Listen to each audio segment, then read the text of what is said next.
Salut à tous, bienvenue dans Prolongation, l'émission qui prolonge le débat autour de l'actualité des matchs de l'OGC Nice qu'on continue d'analyser, commenter, décortiquer en long, en large et surtout en travers avec nos invités du jour. Aujourd'hui, regardez, ils sont là, ils sont prêts. Florent Balmont, ex-joueur du gym notamment, est devenu consultant. Merci Flo d'être avec nous.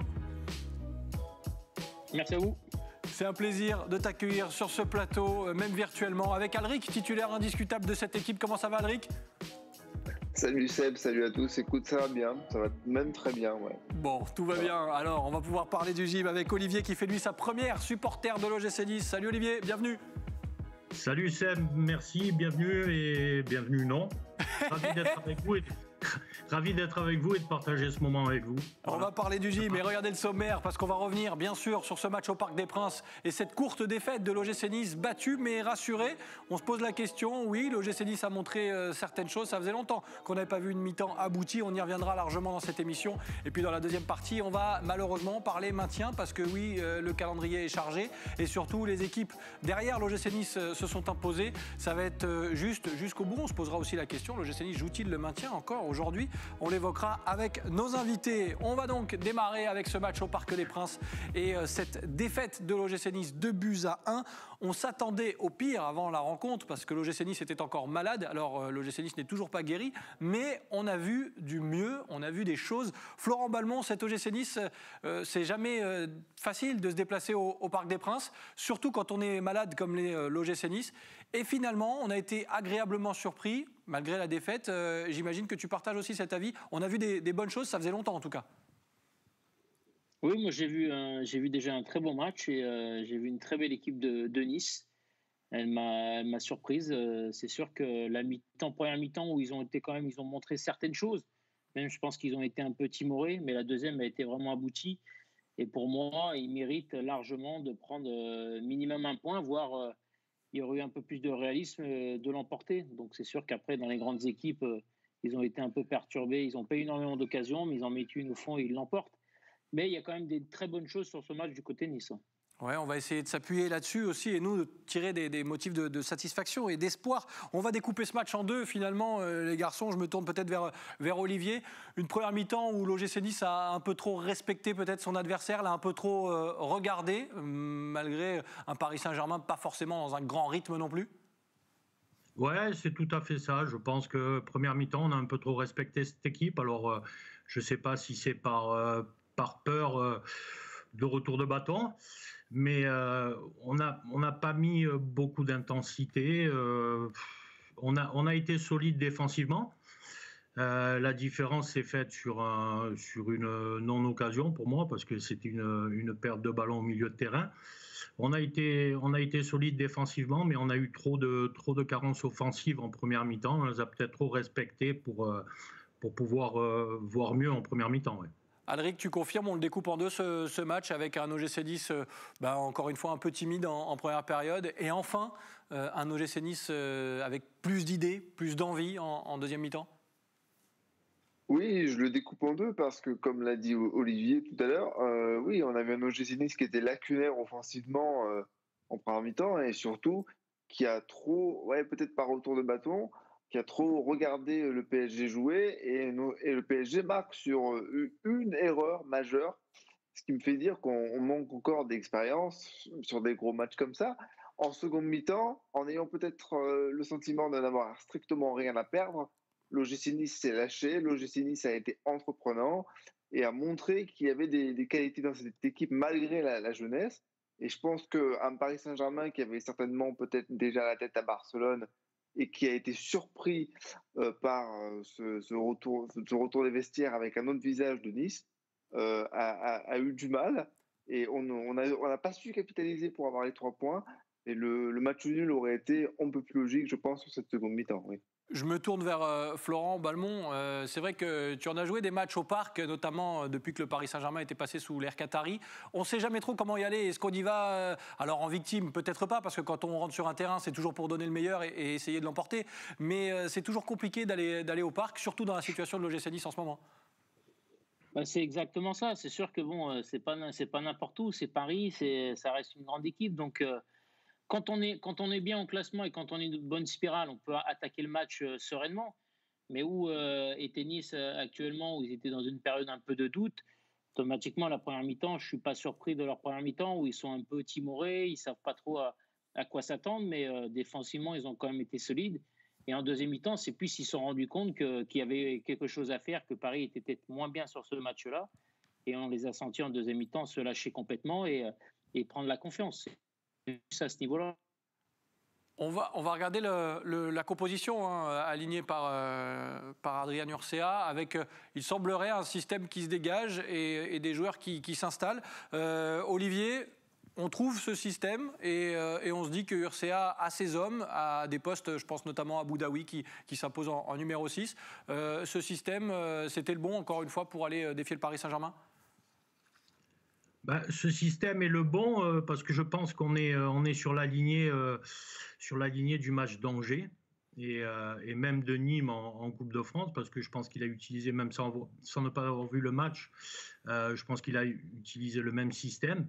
Et je pense que c'est un système beaucoup plus solide avec un Boudaoui, comme tu le dis, qui est au top là depuis 3 matchs. Il fait des gros matchs. Je pense que c'est le bon système. Oui. Je pense qu'il a trouvé les hommes et le bon système pour pouvoir avancer positivement. Oui. Alric, on va regarder un premier tweet et on va s'intéresser aux déclarations des supporters aussi, qui réagissent après les matchs régulièrement. Voilà, outre la défaite, on tient enfin un match référence. On a été bon dans le jeu, on a fait douter ces Parisiens en jouant comme ça jusqu'à la fin de la saison avec le retour de Dolberg, par exemple, en pointe. On peut enfin prendre du plaisir. Alors, je ne sais pas si on prendra du plaisir à chaque match, mais est-ce qu'on peut parler de match référence face à un Paris Saint-Germain, attention, diminué aussi, et qui avait peut-être la tête à la Ligue des Champions? Comment tu analyses tout ça, toi, Alric?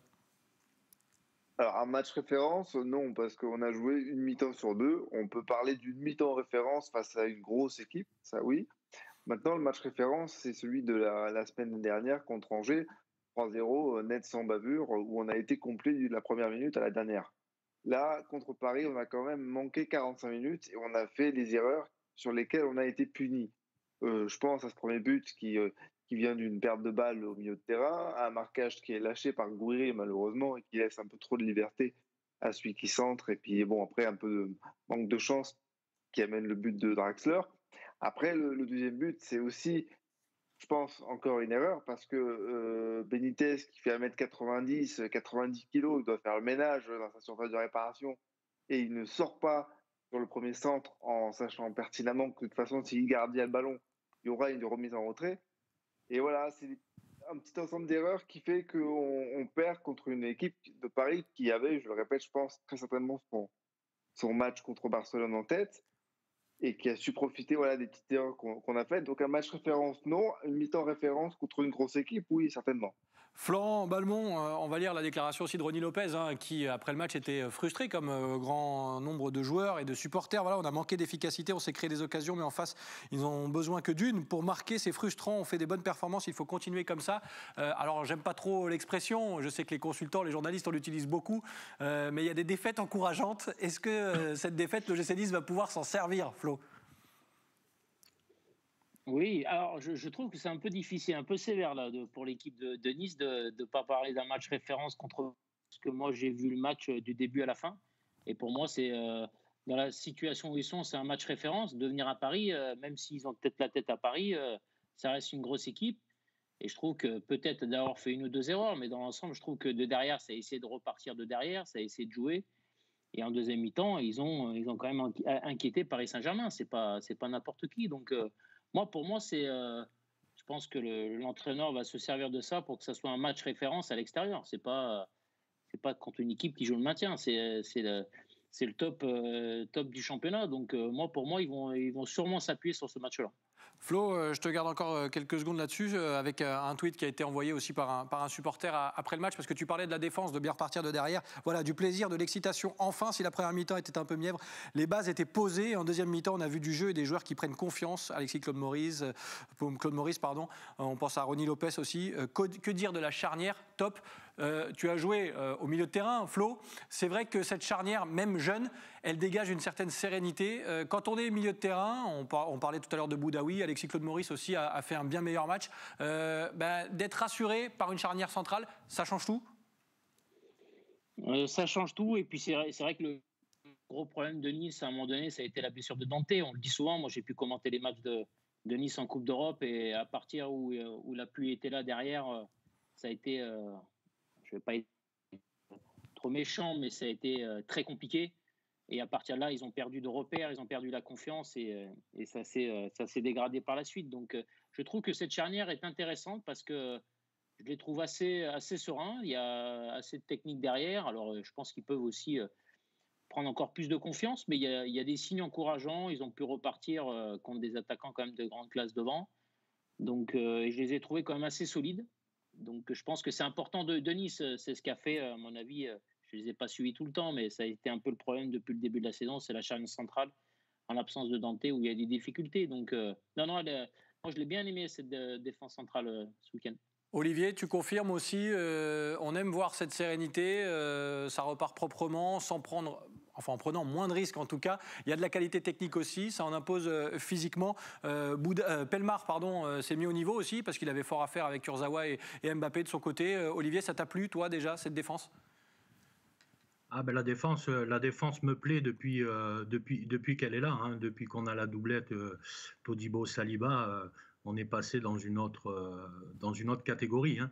Et puis Andy, il ne faut pas oublier que oui, il s'est mis au niveau et en plus, ce n'est pas son poste, hein, parce qu'on le fait jouer arrière droit, donc lui qui est central, donc il s'est plutôt bien démerdé face à Mbappé. Mais oui, certain que la défense centrale, c'est autre chose que ce qu'on a pu voir en début de saison. Il y a beaucoup plus de sérénité, beaucoup plus de technique et c'est beaucoup plus rassurant, bien sûr. Alors, on va continuer et on va terminer sur ce match du Paris Saint-Germain avec un autre tweet que je vous propose de découvrir. Et Alric, je vais te faire réagir d'abord peut-être avec cette charnière centrale dont on reparle encore, qui confirme tout le bien qu'on pense d'elle.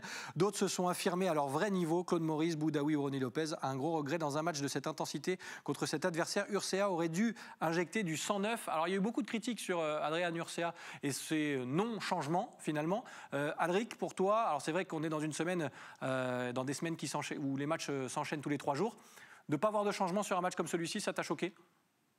Non, ça ne m'a pas choqué parce que je ne pense pas que les changements, c'est quelque chose d'automatique dans un match de foot. On fait du changement quand on sent que l'équipe est en perte de vitesse, quand on sent que l'équipe a besoin de voir des modifications s'opérer. Et très honnêtement, sur cette seconde mi-temps, j'ai vu une équipe qui allait de l'avant, qui s'est démenée pour se créer des occasions, qui s'en est créé, qui a montré beaucoup de caractère. Et non, ça n'a absolument pas choqué. Je me suis même pas fait la réflexion en plus pendant le match de me dire mais il n'y a pas de changements qui ont été faits. Non. Et puis en plus, j'ai pas trouvé qu'on avait une équipe fatiguée malgré l'enchaînement des matchs. Et pour rebondir un petit peu sur ce que disait Florent tout à l'heure, bien sûr que le match contre le Paris Saint-Germain, c'est pas un match anecdotique, c'est un match important contre une très grosse équipe du championnat. Et ce sera certainement un match peut-être référence à l'extérieur. Mais ce que je voulais dire par rapport au fait que ce n'était pas un match référence en tant que tel, selon moi, c'était qu'on avait manqué de trop de choses en première mi-temps. Mais ce qu'on peut souligner, c'est qu'on a vu du caractère, notamment en fin de match, lorsqu'il y a eu l'interview de Pierre Lespelou. Les premiers mots qu'il a eus, c'est « on aurait dû faire mieux ». Il ne s'est pas contenté de dire qu'il y avait du mieux. Ils ont tous exprimé une déception, une frustration, une haine de la défaite. Et c'est quelque chose qu'on n'avait pas encore vu depuis le début de la saison. Et je pense que ça peut être encourageant, surtout dans l'optique peut-être d'un maintien à jouer en fin de saison. On en parlera justement de ce pseudo-maintien. Normalement, on va évoquer dans un instant. Je voulais faire réagir Florent Balmont aussi, parce qu'on parlait des choix d'Urcea, des semaines avec des matchs tous les 3 jours. Tu en as connu aussi, Flo. Pas facile pour un coach avec quelques blessés aussi. Il y a le match à Marseille qui arrive dès mercredi. De ne pas faire de changement, ça arrive très peu, c'est vrai, ça arrive très peu qu'un coach fasse 0 changement dans une rencontre. Comment tu juges ça, toi, Flo ? Mais c'est vrai que je suis de l'avis de, je ne sais plus son prénom, Alric. Mais Alric, sur le côté où c'est sûr que des fois, des changements, ça peut apporter du sang neuf et ça peut être bien avec les enchaînements de matchs, mais on n'a pas senti une fatigue en deuxième mi-temps, on les a même sentis mieux que Paris, donc je pense qu'il est resté dans cette optique-là en disant qu'il voulait laisser la même équipe et il sentait que ça pouvait faire la différence et il ne s'est pas trompé de peu de choses parce qu'on ne les a pas sentis fatigués. Souvent, les changements, on les fait parce qu'on sent qu'un ou deux joueurs commencent à tirer un peu la langue et là, à partir de là, on amène du sang neuf. Mais sur cette deuxième mi-temps, je n'ai pas senti obligatoirement de faire de changements et il était parti dans cette optique-là, donc moi, ça ne m'a pas choqué. Pour terminer sur le sujet, Olivier, je te laisse le mot de la fin sur ce match au Parc. On parlait de changement, peut-être que Myziane Maolida aurait pu souffler un petit peu devant. Il a eu un match ingrat et pour une fois, Dieu sait qu'ici, on ne l'a pas épargné non plus, Myziane Maolida, un peu comme tout le monde, mais il a fait des efforts et il a proposé des choses. Peut-être que lui aurait eu besoin de souffler sur la fin, peut-être. Ben écoute, c'est franchement le seul bémol que je mettrais sur les changements, parce que comme Alric, je ne me suis même pas posé la question. Par contre, je pense qu'en deuxième mi-temps, Maolida aurait dû sortir. Ouais. Je l'ai trouvé, tout comme un peu Gouiri de toute manière, je l'ai trouvé assez... Ils ont fait beaucoup d'efforts. Hein. Ils ont fait beaucoup d'efforts, mais très peu en repli défensif. Je ne trouve pas que Maolida a fait énormément d'efforts en repli défensif. Et je pense qu'en deuxième mi-temps, s'il y a un gars qu'il fallait changer, je pense que c'était Maolida. Ouais. Bon, alors pour faire rentrer Ndoye ou qui tu veux, hein, mais c'est le seul bémol. Bon, en tout cas, on retient qu'il y a des bonnes choses de ce match et on va essayer de s'en servir pour la suite et ça nous permet de basculer vers le deuxième thème de cette émission parce que oui, on se rassure dans le jeu, mais parlons maintien parce que la journée de championnat a été difficile pour l'OGC Nice dans le sens où tous les potentiels candidats au maintien l'ont emporté. Ça se resserre, on va regarder le classement d'ailleurs tout de suite pour s'apercevoir que l'OGC Nice est à 6 points de Nantes qui s'est mis à gagner, 18e. Alors il y a le match en retard à Marseille. Est-ce qu'on doit s'inquiéter, Florent Balmont, pour l'OGC Nice aujourd'hui, même s'il y a du mieux dans le jeu, il faut prendre des points, c'est toujours le même refrain, et l'OGC Nice a besoin de points en ce moment. Pas s'inquiéter, maintenant c'est sûr que ça va très très vite, mais moi vu ce que j'ai vu contre Paris ce week-end, je pense que pour les supporters niçois et pour l'équipe de Nice, ils ont été rassurés, même s'ils ne l'ont pas emporté. Ça peut, à mon avis, faire du bien pour la suite de la saison et ils sont capables de gagner des matchs. Donc, ils ont quand même 29 points. Il y a quand même une marge de 6 points sur Nantes. Bon, je pense qu'ils sont... Pour moi, je ne les compte pas en fin de saison dans la charrette. Je pense qu'ils ont assez de marge et vu ce que j'ai vu ce week-end, c'est quand même rassurant. Alric, c'est vrai que voilà, il y a certains supporters qui peuvent s'inquiéter aussi. Flo parlait de ce côté rassurant du match au Parc des Princes. Est-ce que pour toi, l'OGC Nice, on a souvent parlé de jeu ici, voilà, on voit pas trop de jeu, on s'ennuie. Alors oui, c'est bien de voir du jeu, mais il va falloir marquer des points en plus, et c'est ce dont a besoin l'OGC Nice. Oui, évidemment qu'il faut marquer des points dans l'optique de se sauver, de donner confiance, tout ça. Après, pour rejoindre ce que vient de dire Florent, oui, il y avait quelque chose de rassurant dans ce match contre Paris Saint-Germain, c'est le côté vraiment décomplexé. C'est OK, on n'a rien à perdre, on a des qualités, on y va. Et ça me fait dire que quelque chose que je n'aurais pas dit la semaine dernière, c'est que quand on voit ce qu'on a réussi à produire contre Paris Saint-Germain, certes, je le répète, qui avait peut-être la tête à Barcelone, qui a peut-être baissé le pied inconsciemment, tout ça, et je me dis qu'il y a moyen d'aller chercher une victoire à Marseille. Pourquoi avoir peur? En plus, il risque d'y avoir peut-être des suspendus du côté de Marseille, des absents, des choses comme ça. Donc oui, il faudrait avoir la mentalité de se dire on y va pour chercher la victoire. L'OGC Nice a des qualités. Les stades ne sont pas remplis de supporters, donc ça rajoute quelque chose qui peut jouer à notre avantage. Il ne faut pas y aller timoré, non. Il faudra faire un gros match, mais avec la bonne mentalité. Comme je l'ai dit, cette sensation d'avoir eu la haine de la défaite après le match contre Paris, c'est peut-être le début de quelque chose d'intéressant. Et contre un adversaire si proche qu'est Marseille par le niveau géographique, il faut en profiter, quoi. Faut en profiter. Niveau géographique et niveau du classement aussi, Olivier, on va lire une déclaration d'Adrien Urcea aussi à la fin du match face au Paris Saint-Germain. Voilà, le visage de l'équipe change petit à petit, c'est encourageant. On a un bloc compact, on veut s'appuyer sur ce qu'on fait de bien, mais on n'est pas sorti d'affaires. Est-ce que pour toi, Flo Balmont disait, non, l'OGC Nice, je ne les vois pas dans la charrette. Est-ce que toi, tu es encore inquiet ? Moi, je suis du même avis que Flo, hein, parce qu'on est à 7 points de Nantes, pas 6, mais 7. Je crois que Nantes a 22. Mais on est aussi à 5, mais on est aussi à 5 ou 6 points du 8e ou de quelque chose comme ça. Donc là, il faudrait éventuellement, on a 2 matchs pour faire pourquoi pas le plein de points, comme l'a dit Alric. Marseille va se retrouver avec énormément de blessés et de suspendus. Bon, nous aussi, mais après on reçoit Metz, donc pourquoi ne pas prendre 4 ou au moins 6 points, pourquoi pas, et voir autre chose après ces 2 matchs. Ces 2 matchs-là sont très très importants pour la suite de la saison.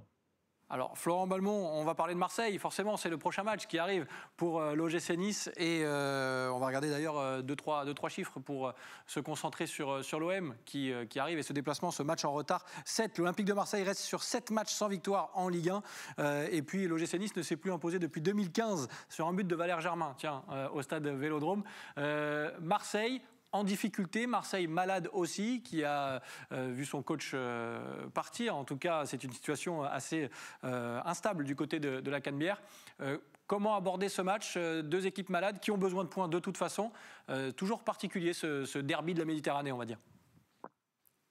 Ouais, toujours compliqué. Alors c'est sûr, moi les derbys comme ça du Sud, moi j'adorais les jouer parce que je pense que c'est un contexte différent. Alors c'est sûr qu'il manque les supporters et ça je trouve ça dommage, mais bon, avec ce qu'on vit en ce moment, il faut faire avec. Mais c'est vrai que Marseille, moi, je les trouve quand même en difficulté dans le jeu. Donc, je pense que, vu ce qu'ils ont fait, ce qu'a fait Nice à Paris, ils peuvent les inquiéter et accrocher un résultat. Alors, c'est sûr qu'un point, ça serait sûrement un bon point pour Nice, après voir la philosophie du match. Mais ils ont des qualités, ils ont des choses pour les embêter. Ouais.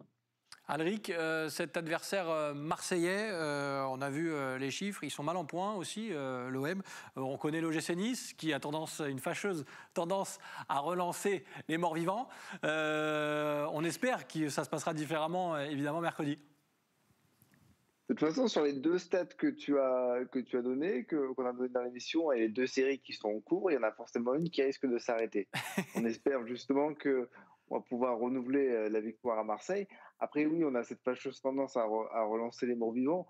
Mais je ne sais pas, j'ai comme l'impression que voilà, ce match à Paris, il aurait pu nous casser les jambes en deux. On aurait pu prendre 4 ou 5-0, ça aurait été sans conteste. Et là, il y a quelque chose qui peut-être a émergé. Alors, comme je l'ai dit, après Angers et aussi après Nîmes, aucune conclusion à tirer après ces deux matchs-là, parce qu'on connaît notre faculté à retomber vite dans nos travers. Mais voilà, là, c'est encore une grosse équipe. On connaît la rivalité avec les supporters, tout ça. Allez, j'ai envie de croire à la victoire. J'ai vraiment envie de mettre du positif là-dedans. Olivier, est-ce que tu es aussi optimiste? Alors, est-ce que c'est le bon moment pour jouer Marseille malade? Parce que c'est pour ça qu'on voulait aussi parler maintien, parce que le classement, il est là et les chiffres parlent d'eux-mêmes. En cas de défaite, l'OGC Nice serait encore bien englué dans cette partie du classement. Comment tu l'abordes, toi, ce match à Marseille? Comme Alric, très très bien. J'ai des ondes positives, ce qui est très rare chez moi. J'ai des ondes positives sur ce match et puis ça nous permettra de voir une charnière différente de ce qu'on a pu voir ces 3 derniers matchs et de voir à quel niveau se situent les remplaçants de Todibo et de Saliba aussi. Ça va jouer, ça aussi, Florent Balmont. Il nous reste 2 petites minutes. Todibo et Saliba, dont on a dit tout le bien qu'on en pensait depuis le début de cette émission, forcément ne seront pas là car pas qualifiés au moment où le match aurait dû avoir lieu. Ça va changer pas mal de choses. C'est vrai que je le savais pas.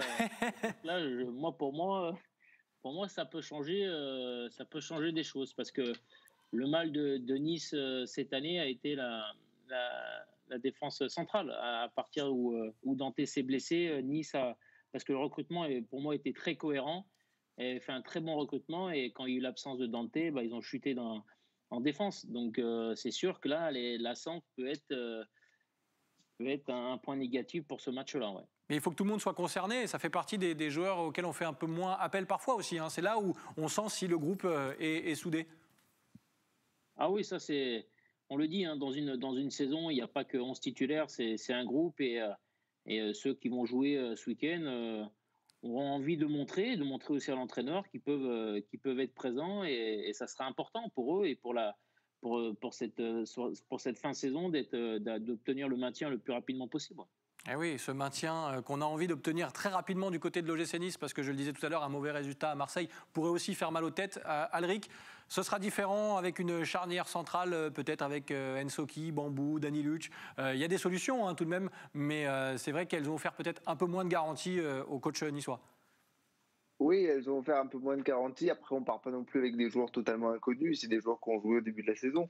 Après, ce que j'ai tendance à me dire, c'est que peut-être l'arrivée de Todibo Saliba, leur complémentarité tout de suite, les effets positifs qu'il y a eu sur l'équipe des titulaires, peut avoir créé une émulation dans le groupe collectivement.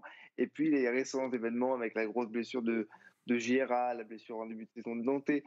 J'espère que ce sont des éléments qui vont pouvoir créer une vraie équipe, ce qui nous manque depuis le début de la saison, une équipe cohérente et pas simplement une somme d'individualité.